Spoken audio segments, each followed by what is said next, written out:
नमस्कार, बहुत बहुत स्वागत है आप सभी का। आप देख रहे हैं एनएमएफ न्यूज, आपके साथ मैं हूं नम्रता चौधरी। आज जिक्र करने जा रही हैं दलाई लामा का। दलाई लामा का उत्तराधिकारी कौन होगा, ये दलाई लामा की संस्था तय करेगी, ना कि चीन। ये बयान खुद दलाई लामा का है और इसका समर्थन भारत के कुछ लोगों की तरफ से भी किया गया है, जिसके बाद भारत और चीन के बीच तनाव लगातार देखा जा रहा है। हाल ही में दलाई लामा ने अपना 90वां जन्मदिन मनाया और उसके बाद उनका उत्तराधिकारी कौन होगा, ये कयास तेज हो गए। आज इसी पर चर्चा करेंगे। मेरे साथ मेरे वरिष्ठ सहयोगी पंकज प्रसून जुड़े हुए हैं। पंकज जी, क्यों कहा जा रहा है कि जल्द ही आजाद होगा तिब्बत, और ये जो उत्तराधिकारी पर पेच फंसता हुआ नजर आ रहा है, इसे आप किस तरीके से देख रहे हैं?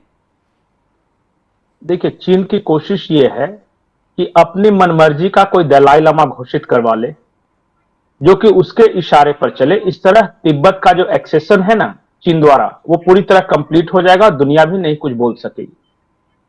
लेकिन दलाई लामा चुनने की प्रक्रिया तिब्बत के लोग तय करेंगे, वहां के बौद्ध मठ तय करेंगे, और उसका 4500 साल से वो प्रक्रिया बनी हुई है। चीन चाहता है कि उस पूरे प्रोसेस को हम डिस्ट्रॉय कर दें और अपना किसी हैंड पिक्ड आदमी को दलाई लामा घोषित करवा लें, क्योंकि याद रखिए, तिब्बत के लोगों के लिए दलाई लामा सर्वोच्च पद है और वो आज से नहीं 4500 साल पहले से चला रहा है। चीन में दलाई लामा की कोई इस तरह का कोई सिस्टम नहीं है। नहीं, और चीन में पैदा हुआ शख्स दलाई लामा बन भी कैसे सकता है? नहीं, वो तो तिब्बत का ही रहेगा, जो भी रहेगा ना, बिल्कुल। हाँ, क्योंकि वहां जो इंस्टीट्यूशन है दलाई लामा का, वो तिब्बत का इंस्टीट्यूशन है और वो कभी भी चाइना का इंस्टीट्यूशन नहीं रहा। अब पॉइंट नंबर 2, जितने भी छोटे छोटे देश थे, जो बौद्ध देश थे आसपास, जैसे भूटान पर चीन की नजर है, तिब्बत पर चीन की नजर है, मंगोलिया पर चीन की नजर है, जो इस तरह के जितने सारे देश हैं ना, उनको चीन वन चाइना पॉलिसी के तहत एनेक्स करना चाहता है, मतलब उन पर कब्जा करना चाहता है। और इसके पीछे का कारण क्या है? इन्हीं देशों पर हमारा चीन की पूरा नजर नहीं, इसलिए इन देशों पर चीन की नजर है कि एक पुराना चाइना अंपायर हुआ करता था, जो सबसे ग्लोरियस ईयर ऑफ चाइना था। उसमें यह था कि Mongolia, Taiwan, Bhutan, Sikkim, Arunachal, Leh Ladakh, China mainland, ये सारे लोग जो थे ना, इवन किर्गिस्तान के कुछ इलाके, ये सब थे चाइना अंपायर के हिस्से थे। अब चीन कह रहा है कि वो जो हमारा पुराना था ना, उसी को हमें हासिल करना है, वन चाइना पॉलिसी। उसने नीति अपनाई है और वो साम दाम दंड भेद करके वो ये करता रहता है हमेशा से। लेकिन तिब्बत कभी भी चीन के अधीन नहीं रहा, इतिहास में कभी नहीं रहा। चीन हमेशा से एक स्वतंत्र देश रहा है और वहां दलाई लामा की परंपरा रही है, जो कि दलाई लामा स्पिरिचुअल गुरु भी हैं और वो तिब्बत के लोगों के लिए, समझे, उन्हें भगवान का अवतार मानते हैं। बिल्कुल। और भारत की सीमाएं कभी भी चाइना से नहीं लगी है, भारत की सीमा तिब्बत से सटती है। हमारी सीमा तिब्बत से लगती है, हमारी सीमा भूटान से लगती है, हमारी सीमा म्यांमार से लगती है, हमारी सीमा कभी भी चीन से नहीं लगती।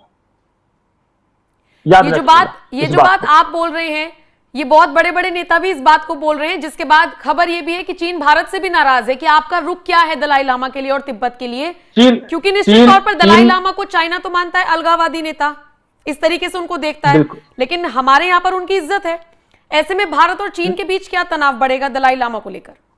देखिए, दलाई लामा और तिब्बत जब 1947 में भी आजाद था, चीन ने फौज घुसाकर वहां जितने बौद्ध भिक्षु हैं उनको मारकर पीटकर तब कब्जा जमाया है, और 50,000 से ज्यादा लोग माइग्रेट करके भाग के दुनिया के अलग अलग हिस्सों में गए थे, जिसमें दलाई लामा हमारे यहां आए थे और बहुत सारे बौद्ध भिक्षु हमारे यहां भी भाग कर आए थे। यह जबरदस्ती कब्जा है।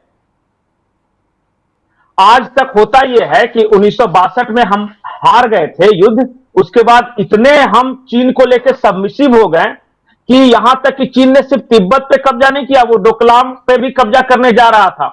वो हमारे नॉर्थ ईस्ट को भी अपना ही बता देता है, हमारे लेह लद्दाख को अपना बताया था, और हम नहीं जी, हम तो नहीं मानेंगे, हम तो अपना। ऐसे नहीं होता है। Attack is the best defence. अगर तुम भारत के किसी हिस्से को तोड़ना चाहते हो तो चाइना का भी कोई हिस्सा टूटेगा। ये सुशांत सरिन ने जाकर विदेश में कह दिया है। नहीं, और ये बात बिल्कुल ठीक है। अगर वो भारत को टूटते हुए देखना चाहते हैं तो फिर भारत भी तो ये बात कह सकता है कि हम भी चीन को टूटते हुए देख सकते हैं और देखना चाहते हैं। एक बात मैं बताऊं ईमानदारी से, चाइना अपने यहां किसी बाहरी देश के मीडिया को अलाउ नहीं करता। हमारे पास चाइना की वही खबर आती है जो चीन की कम्युनिस्ट पार्टी चाहती है। China is imploding from inside. वो मैं बता रहा हूं कैसे। उसकी ग्रोथ रेट डाउन हो गई है, सच्चाई है ये। उसका मैन्युफैक्चरिंग सेक्टर मंदी के कगार पे है। उसका रियल एस्टेट सेक्टर, उसमें ऐसा तूफान मचा है कि कई जो रियल एस्टेट बड़े बड़े जो बिल्डर थे वो दिवालिया घोषित हो चुके हैं। चाइना के, ये तो मैं इकोनॉमी बता रहा हूं। अगर आप चाइना की पॉलिटिक्स की बात करें तो शी जिनपिंग को लेकर आपको पता ही है कि वो अज्ञातवास में है, किसी को नहीं पता।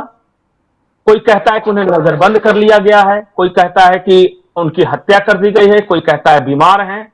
लेकिन यह बात सही है कि शी जिनपिंग पिछले कई दिनों से सार्वजनिक नहीं आए हैं। वहां के प्रधानमंत्री, पूर्व प्रधानमंत्री मैं बोल रहा हूं, ली पेंग, उनकी लाश बरामद हुई है। और लाश कहां पे बरामद हुई है? शी जिनपिंग के घर के सामने। वो क्या चल रहा है चाइना में? देखिए, अगर कोई दूसरा देश होता ना तो अब तक तूफान मच जाया होता, पेपर रंगा चुके होते, लेकिन बाहर के देश को अलाउ ही नहीं करते वो। आपने शायद देखा नहीं हो कि एक वीडियो है और वहां जब कम्युनिस्ट पार्टी ऑफ चाइना की बैठक चल रही है और वहां सीनियरिटी के हिसाब से बैठाया जा रहा है, तो देखें कि वहां उप प्रधानमंत्री और प्रधानमंत्री को जबरदस्ती उठा के मार्शल जो है उठा के फेंक रहे हैं। इसका मतलब कि चीन की कम्युनिस्ट पार्टी के अंदर भी बहुत बड़ा इस वक्त बवाल मचा हुआ है। शी जिनपिंग आजीवन पावरफुल रहना चाहते हैं पर ऐसा होगा नहीं। और वहां की जो राजनीति है ना, बड़ी खतरनाक राजनीति है। वहां मर भी जाते हैं और पता भी नहीं चलता। पाकिस्तान नहीं है कि तख्ता पलट कीजिए तो सब कोई के सामने हाय हाय रो रहे हैं कि अमेरिका ने करवा दिया या इसने करवा दिया। वहां कोई कुछ नहीं बोलता, उसको जब्त कर दिया जाता है, खत्म कर दिया जाता है। ये तो मैं पॉलिटिक्स और इकोनॉमी की बात कर रहा हूं। और यही तीसरे सेक्टर में यही इकोनॉमी वो तिब्बत पर लागू करना चाह रहा है, तो तिब्बत आजाद कैसे होगा पंकज जी? फिर नहीं, वो जबरदस्ती, अभी कल या परसों की रिपोर्ट है, 10 लाख तिब्बती बच्चों को जबरदस्ती हॉस्टल में रखे हुए ताकि वो बौद्ध कल्चर से कट जाए। आप जाके टाइप कीजिए, तिब्बत से टाइप कीजिए ना गूगल में या न्यूज में जाइए, सारा कुछ आ जाए। अब वो जानते हैं क्यों? क्योंकि वो बौद्ध धर्म को नहीं माने, वो दलाई लामा वाली परंपरा को नहीं माने, वो तिब्बतियन संस्कृति से कट जाए। और ये बच्चे कितने साल की उम्र के होंगे पता है? 4 साल से जैसे ऊपर होता है, चाइना की फौज आती है, वो उठा के उसको हॉस्टल में डालती है कि गलती से भी मां बाप उसे संस्कार न दे सके। ये चल रहा है। आप जबरदस्ती किसी भूभाग पर कितने लंबे समय तक राज कर सकेंगे? इसलिए मैंने कहा China is imploding from inside. वो एक बार ऐसे ही हुआ था, 1905 की बात है, और दुनिया भर में चीन का डंका बज रहा था।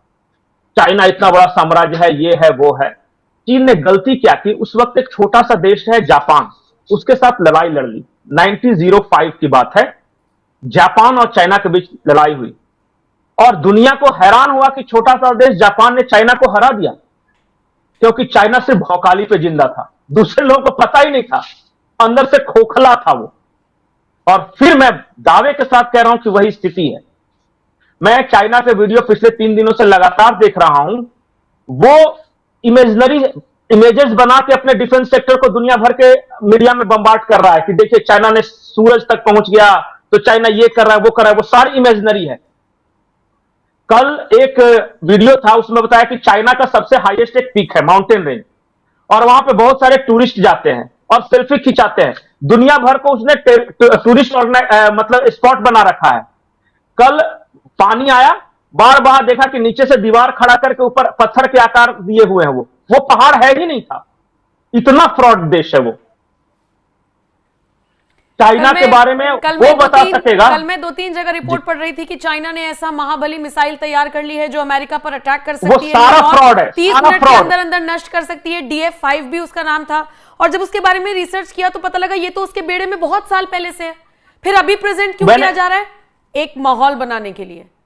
नहीं, मैंने बताया था ना कि चाइना आज भी 17 से 34 साल के विदेशी नौजवानों को, आपको अमेरिकन होना चाहिए, आपको इंडियन होना चाहिए, आपको यूरोपियन होना चाहिए, तुरंत नौकरी दे रहा है। काम क्या है पता है? काम यह है कि चाइना की भौकाली अपने देश में टाइट रखना है सोशल मीडिया के द्वारा। 34,000 वैकेंसी निकाली है सिर्फ इस साल कि आप अगर यूरोप के नागरिक हैं, अमेरिका के नागरिक हैं, इंडिया के नागरिक हैं, अरब देशों के हैं, तो चाइना आपको मुफ्त में पैसा देगा और सिर्फ करना यही है कि चाइना जो कहेगा वो अपने देश में आपको अपने लैंग्वेज में फैलाना है, ब्रांडिंग। बिल्कुल बिल्कुल। और बड़े पैमाने पर दुनिया की मीडिया को पैसा देता है इसी डर से कि कहीं मीडिया अगर सच्चाई छाप दी। अरे चाइना की हालत तो यह है कि नॉर्थ कोरिया के सामने नहीं टिक सकेगा, आप तो छोड़ दीजिए जापान और इंडिया और बड़े देश। चलिए ठीक है, अंदर से इस हद तक खोखला है। ठीक है, लेकिन मुझे मैं आपको बताऊं, ठीक है पंकज जी, तिब्बत को लेकर मुझे यह जानना है कि जिस तरीके से भारत के भी कुछ लोग भारत रत्न की मांग कर रहे हैं दलाई लामा के लिए, मैं बार बार यही समझना चाह रही हूं कि दलाई लामा का पक्ष लेना, तिब्बत का पक्ष लेना भारत और चाइना के बीच के संबंध को कैसे कमजोर करेगा? नहीं, शुरू से लेता रहा है, हमारा पड़ोसी है, बौद्ध धर्म है, स्पिरिचुअली हम ब्रदर्स हैं। वो चाइना तो कम्युनिस्ट है, वो तो किसी धर्म को मानता ही नहीं। तो फिर आज से नहीं है हमारा स्टैंड है। हम 1962 में हारे, उसके दूसरे कारण थे, लेकिन उससे पहले हमने चाइना को हराया भी है सांग्रीला युद्ध में। तो कभी कोई नीति नहीं बदली है, हमारी नीति वही है कि तिब्बत हमारे लिए अलग राष्ट्र है, दलाई लामा का पोस्ट हमारे लिए, भारत के लिए एग्जिस्ट करता है। चाइना नाराज हो, चाइना खुश हो, चाइना दोस्त रहे, दुश्मन रहे, इससे हमें क्या लेना देना। तो हमने हमेशा से दलाई लामा के पद को मान्यता दी है और दुनिया भर में जहां कहीं भी तिब्बतियन हैं जो कि चीनी आक्रांताओं के वजह से आज भाग खड़े हुए हैं, वो फिर से यूनाइट हो रहे हैं। उन्होंने एक मेजर कॉल दिया है फ्री तिब्बत का, और मैं आपको आज दावे के साथ कह रहा हूं कि ये रशिया यूक्रेन वाला मोर्चा जब बंद होगा तो अगला मोर्चा ताइवान और चाइना वाला खुलने वाला है। और याद रखिए कि चाहे वो CIA हो, अमेरिका हो, चाहे अरब हो, चाहे इंडिया हो, चाहे साउथ चाइना सी के सारे देश हो, चाहे जापान हो, वियतनाम हो, कंबोडिया हो, लाओस हो, सारे देश उस वक्त ताइवान के साथ होंगे और तब पता चलेगा कि चीन की औकात क्या है। चाइना बौखलाया हुआ है, वो जल्दीबाजी में ईरान से दोस्ती कर रहा है, वो जल्दीबाजी में रशिया से तो कह रहा है कि भैया आप नहीं रहोगे तो हमारा क्या होगा, क्योंकि कम से कम चीन को चलाने वालों को यह पता है ना कि हमारी स्थिति क्या है। ग्राफिक्स इमेजेस बना के दुनिया भर में भौकाल टाइट करने से कुछ नहीं होता। और एक बात जान जाइए, दूसरे विश्व युद्ध के बाद चीन सिर्फ 1 या 2 युद्ध लड़ा है, एक भारत के साथ लड़ा है और एक आध और इसी तरह छिटपुट, वो कभी नहीं जीता, किसी के साथ नहीं जीता। भारत के साथ हमारी कमजोरी से हारा, उससे पहले सांग्रीला वाला युद्ध था ना, बुरी तरह भाग गए थे वो। वहां के लोग पता है युद्ध के नाम से वहां के सैनिक रोने लगते हैं। आप बहुत सारे क्राइम विजुअल्स देखिएगा चाइना के आर्मी के, उनको लड़ने की आदत ही नहीं है। तो अंदर ही अंदर चाइना कमजोर है। कम्युनिस्ट देश ऐसे ही होते हैं, अचानक भर भरा के गिरते हैं, दुनिया को बाद में पता चलता है। ठीक है, लेकिन तिब्बत और भारत के रिश्ते कैसे मजबूत हैं? 2 साल पहले का एक बयान है एक अधिकारी का, सुनवाते चलते हैं दर्शकों को ताकि और ज्यादा समझ में आ जाए। बाकी शुक्रिया पंकज जी ये जानकारी दर्शकों तक पहुंचाने के लिए। आप इस वीडियो पर, इस खबर पर क्या राय रखते हैं? आप अपनी राय कमेंट सेक्शन में हमें जरूर दीजिएगा। I think this event is mainly organized to felicitate Dr. Kuldeep Chand Agnihotri ji for his lifelong service and giving it a Tibetan title also shows the effort that Dr. Kuldeep Chand Agnihotri had made during his lifetime on the resolution of the Sino-Tibet conflict. And even though we live here in India, there are many Indians who don't know about Tibet or its historical aspect or the situation inside Tibet right now. So whenever these conferences are organized, it's very useful for the understanding of the historical Tibet, the current challenges that the Tibetans are facing, and then also information regarding how Tibetans are also being helpful to the people of the Himalayan region. Because as I always say, we may look different in the sense that we are Tibetan, but our mind and everything, our language came from India, our religion came from India. So we are a repository of one of the ancient Indian wisdom. And that, if the Indian people understand that whatever the Tibetans are studying, they are studying from the Nalanda University tradition of Buddhism, and it has relevance not only during those years, some 2,000, 3,000 years back, but Indian ancient wisdom is relevant even today, and that is what His Holiness has been saying over the years. And one of his commitment is also to make known the ancient Indian wisdom throughout the world, and he also calls himself a messenger of ancient Indian wisdom.